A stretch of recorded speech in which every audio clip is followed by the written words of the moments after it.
To me, it's a sign of a good break if you're ready to get back to your regular routine.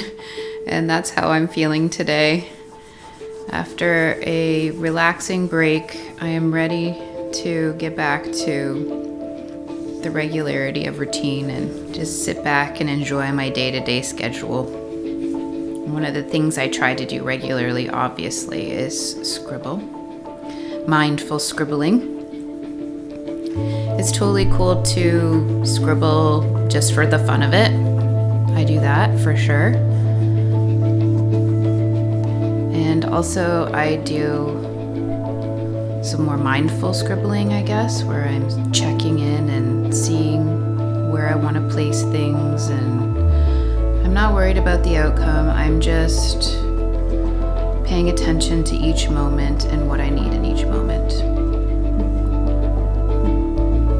And so today I'm going to sit back and really do that, really focus in on each moment and what it needs. That's my only focus today.